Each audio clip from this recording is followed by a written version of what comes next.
welcome back to another episode of Fighting Words. Two dads just talking about the UFC, and what's up, Tyrell? Another week, another fight card down. What's up, man? I'm feeling a little good, man. Yeah, Some good predictions for the fight card this past, man. Feels you good to be went. on top, per Yeah, I usual. was gonna say, semi-usual. I'd say 50-50, But this past weekend, I mean, if anybody watched Prediction Show, if not, go back and watch it. I was on full vibes mode, and let me tell you, the vibes decided to not show up. Not only did they not show up, they were non-existent in the building. I went 0 for 3 in the main card picks. It's a good thing I don't put money on any of these fights because I would be out a lot of money this past weekend.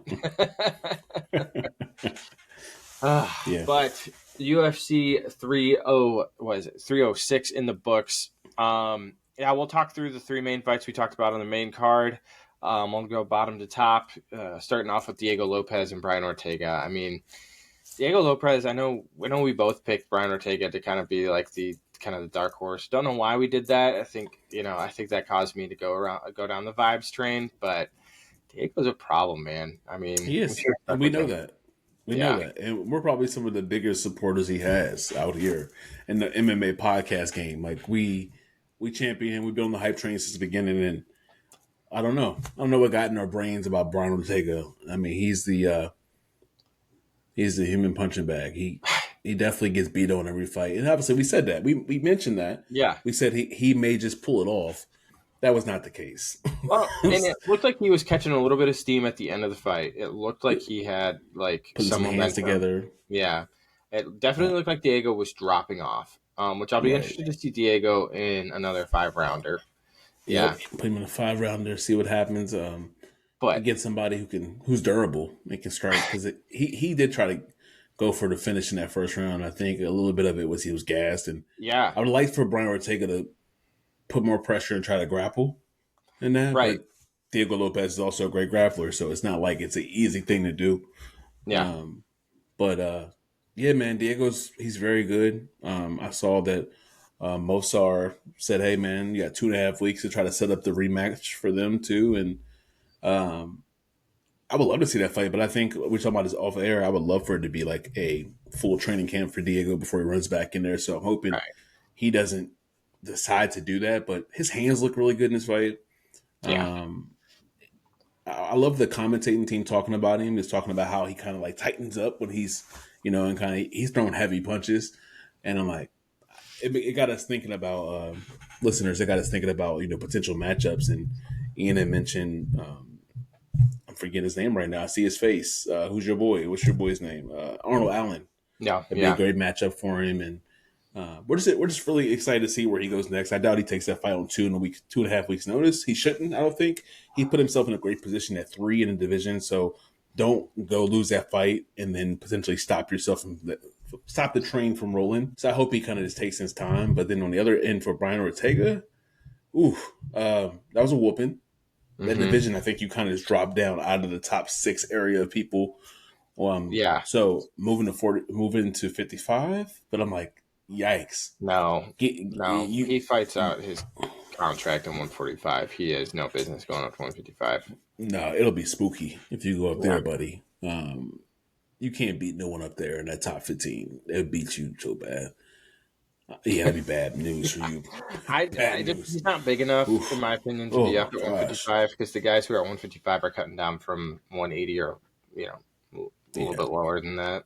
Like, don't go up there. Brian struggles to. I feel like sometimes he struggles even like to maintain a healthy body weight when he's at 160. He just looks kind of flat.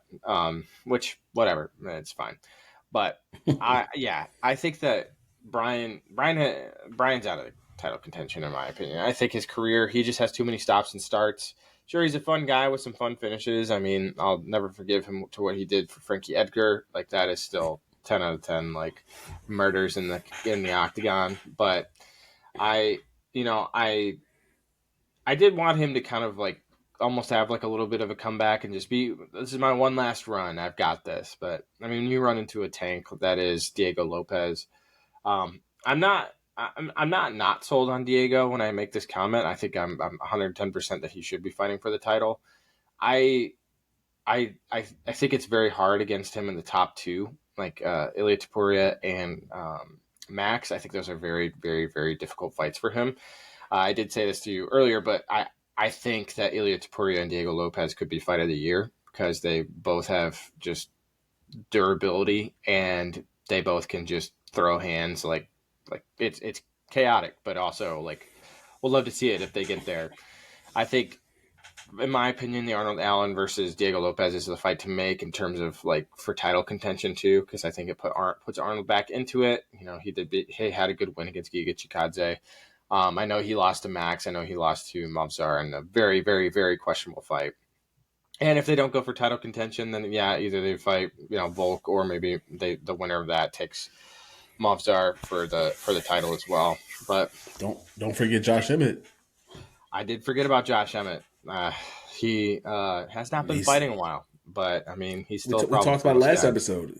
He's probably Yeah, still in prison for what he did to Bryce Mitchell. So I think that'd be another fight I'd like to see Diego run into. But Diego, man, yeah, protect that chin, buddy, because yeah. don't get That hit by that guy. well, I think that something that I took away from this fight is you know it kind of solidified that Diego is hittable. Like Diego can get hit by things. I mean, Brian Ortega would not classify as a high level striker, and he was putting some work on him, especially in the third round. Yeah. I think he kind of figured out his timing. I think Diego becomes a lot more hittable the more tired he gets too. Yep. Yep. Um, and I think that those are all things that an experienced striker up in the top of the featherweight division can exploit if it gets to that. Now, I thought the fight was going to be over within the first minute of the fight when he rocked Brian. I don't think I've ever seen Brian rocked like that, like ever in his UFC career. I think I've seen him obviously take a lot of damage with Max and Volk, but like I Yeah. haven't seen him like wobble. I mean, not in recent memory at least. So He got cracked. yeah, yeah, Surprised he didn't get finished. me too, Surprised. me too. I thought it was But gonna be yeah, over, man. yeah. Yeah. I mean, he got busted up really well above that eye, but it was a great fight to watch, at least for Diego. Obviously, not great for the human punching bag, as you mentioned, and Brian Ortega. But I don't really know who you match up Brian Ortega with. Give him somebody, maybe give him Bryce Mitchell. Maybe test his grappling out a little bit. I could see that potentially being a thing, but Has he fought Giga before? no, I don't think so. I don't think they fought.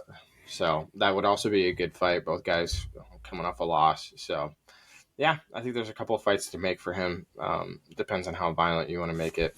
So Aljamain Sterling yeah, I mean for Brian Ortega. with him just getting injured, and he's going to be looking for an opponent to get him back up there. And I know Brian would probably jump on that just for the simple fact of Ooh, I like that matchup yeah, that's better. not a bad matchup. That's an interesting one. I don't know who I'd pick. Probably Aljo, but UFC, I'm your boy. You need some yeah, matchmaking. Call us up, bro. We can do it.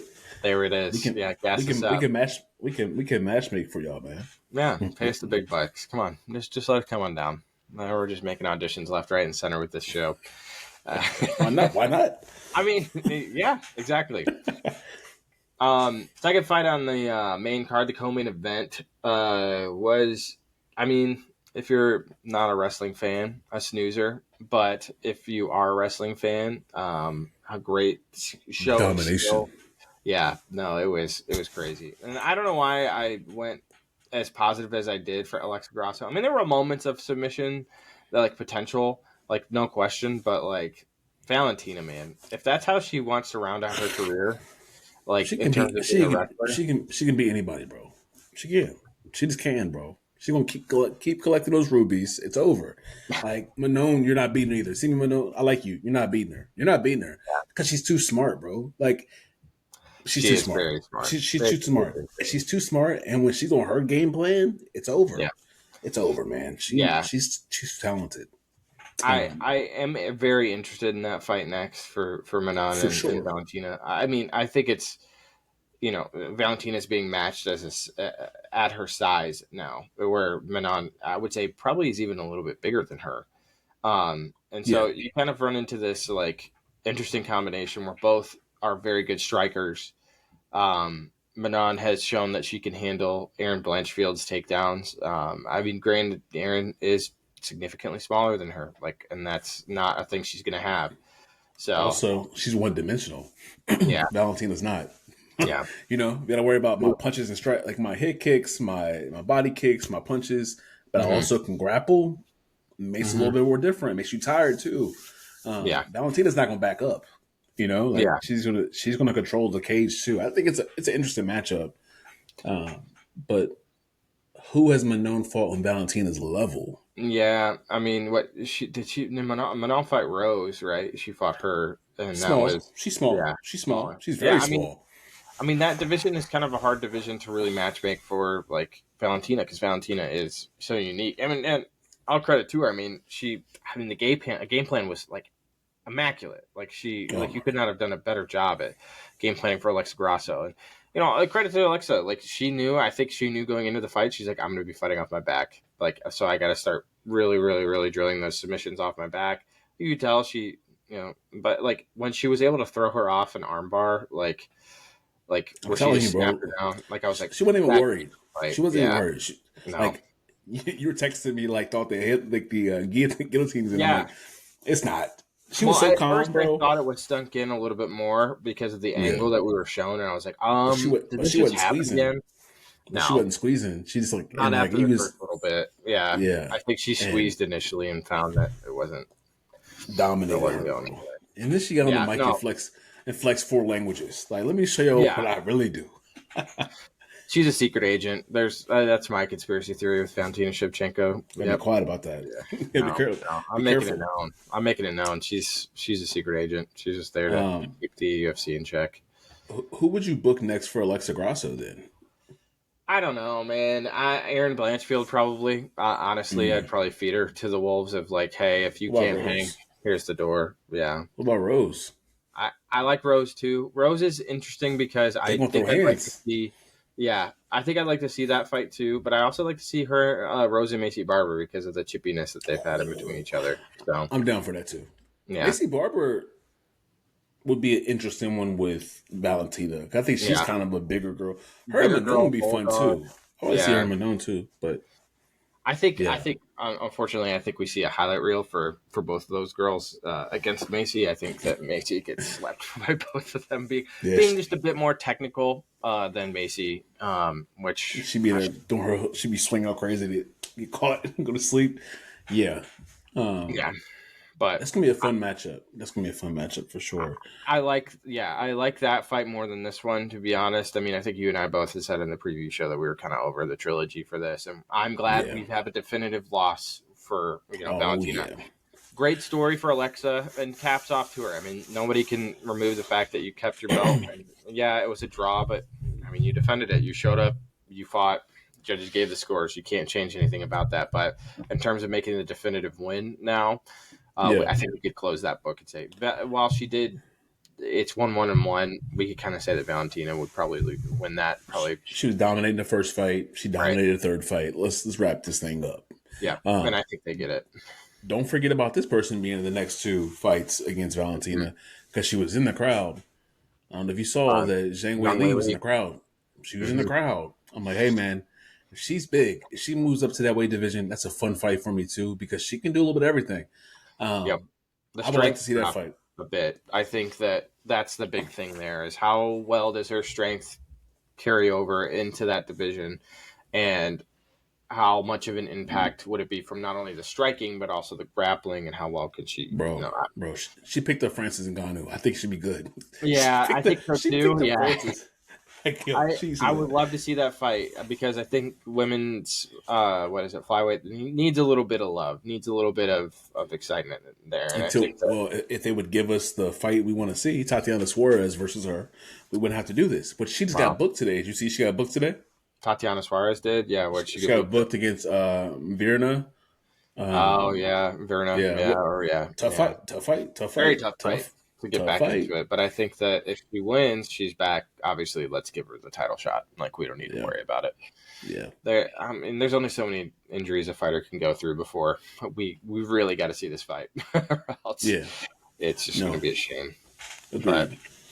yeah, so that is the women's co-main event. Going on to the main event, the Machine flips the That's switch right. on to the Sugar Show and shuts that down faster than you know A what. fraud. Because I mean, I think you and I both said it in the preview show that yeah, like this is not a good matchup for Sean. It's not, and I accepted the vibes pick was probably the wrong pick, but I'm going for it anyways.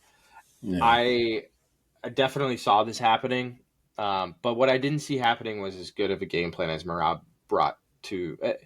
No offense to Aljo, when I make two of these statements, the first one being it's clear that Marab is a bit stronger mentally than Aljo is when he enters in these big fights because Marab was not shaken by the moment. He was there to take it. And two, I do think that we're seeing potentially the best bantamweight champion now hold on to the belt. I know a lot of people are going to throw up their arms and say, Umar. When the man's got the recipe that Marab does, I think that fight against Umar is a lot more difficult. It's just tough. I mean, this kid was on his bike the entire fight. It's not like he slowed down. It's not like he wasn't persistent. It's not like he didn't do the things that he said he wasn't going to do. He stuck to the game plan, did it, and won. And it wasn't beautiful. It wasn't hot. It wasn't like this flashy knockout. But guess what? As you said, defend the takedown and learn how to get up. This is mixed martial arts. This is just striking. And I agree with you 100%. I'm gonna take my glasses off for this one. Yeah, Listen, like man. the professor. Let him spit. Listen. Aljo was holding him back for the last 3 years. Like this guy was the best fighter in that division for the last 3 years, and he had to sit behind a guy who had already had the belt before him that he respects from his camp. But I'm sure in those gyms, Aljo was getting beat up by Marab. Like I just know he was. Like you can tell the difference in how they are. Marab is a machine. He said I can do 15 rounds like this if they want me to. Like Mm-hmm. he is insane, bro. Like It's crazy. Umar has no chance. Umar's not going to beat him. Like no one's going to beat this guy, man. I think that he was in there with a sniper, and he was not scared at all. Not Nope. scared at all. In his face, playfully too, being playful, like still being silly, like Comfy. like Yeah. being silly with the kicks and like he was being silly, like unfazed. Like I like what you just said, like just more calm in the big moments. And Aljo definitely seemed like they got to him more.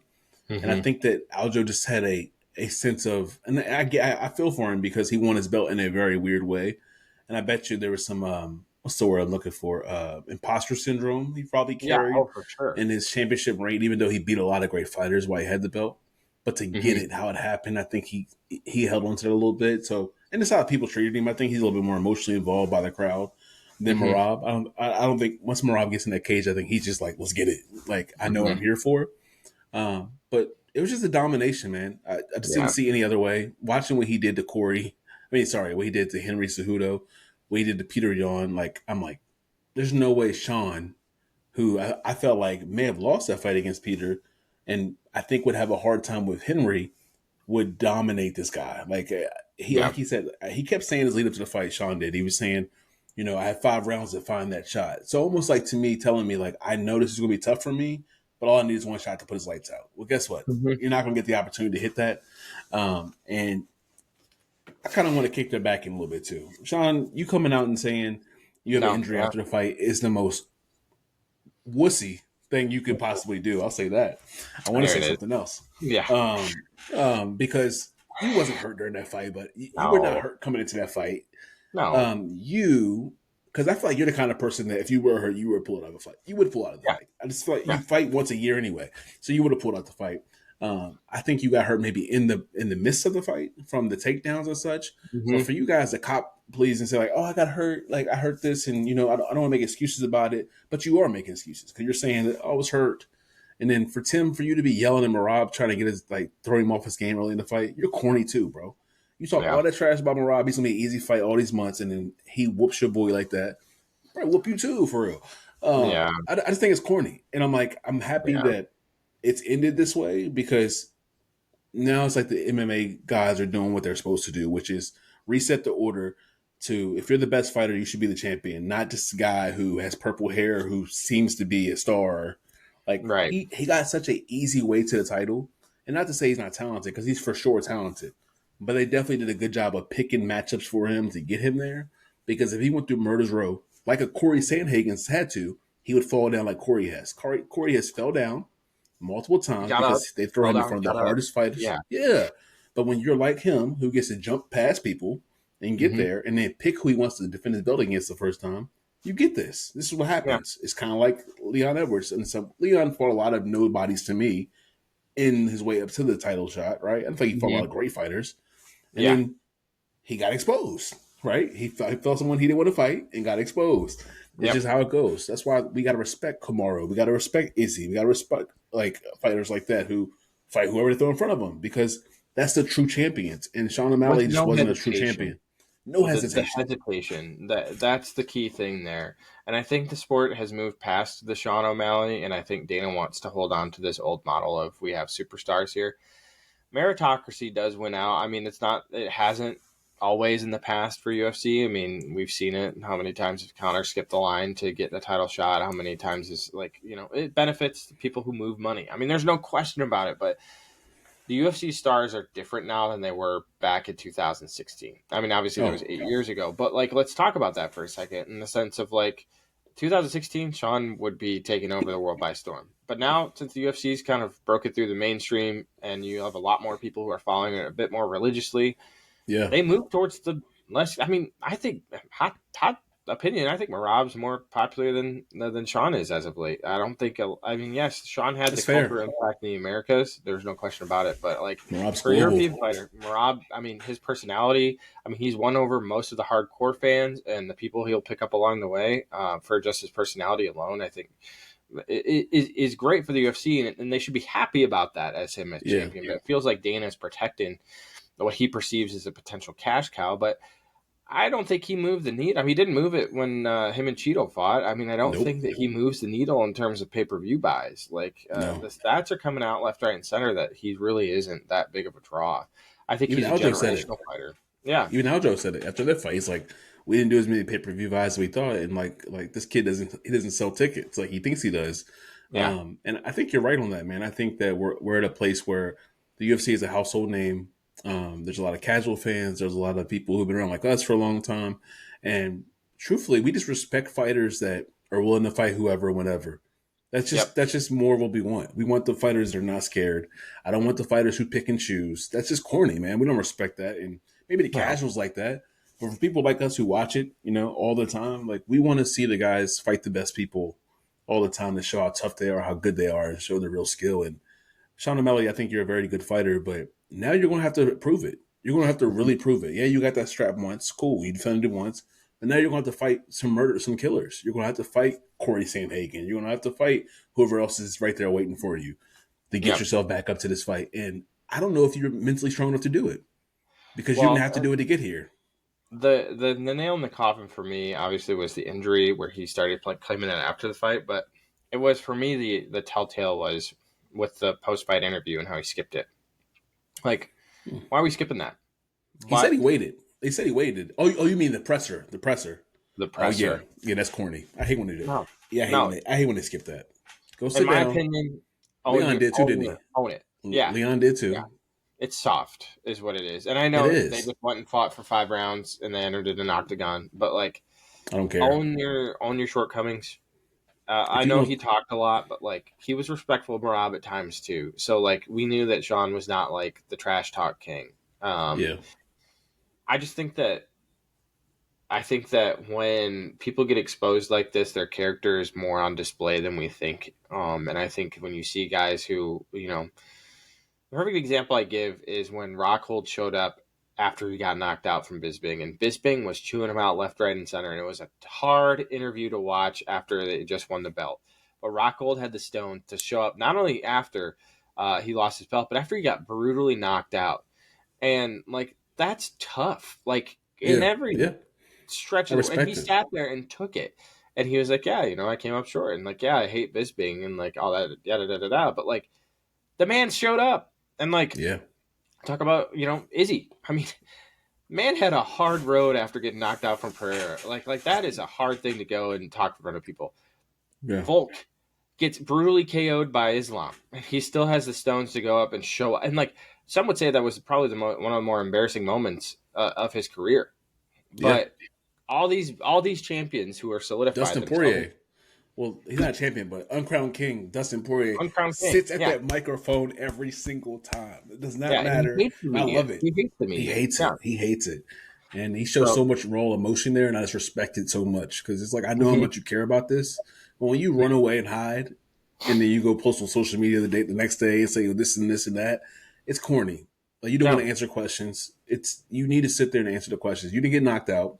You can go sit there. I've seen Max sit there after losses. Like you yeah. think it I would be mean, tough for Max Dominic Holloway to Cruz sit there? is. I was. Dominic Remember Cruz. when he got his just behind handed to him by Cody Garbrandt, and the man stands for his entire Yep. post fight press conference, and knowing that he had come up short. I mean, we say what we want. We Yep. don't like Dominic Cruz. We don't. Yeah, we don't like But Dom. He's I pompous. mean, I mean, respect where respect is due. Like, I mean, champions know where they come up short, and I think Sean.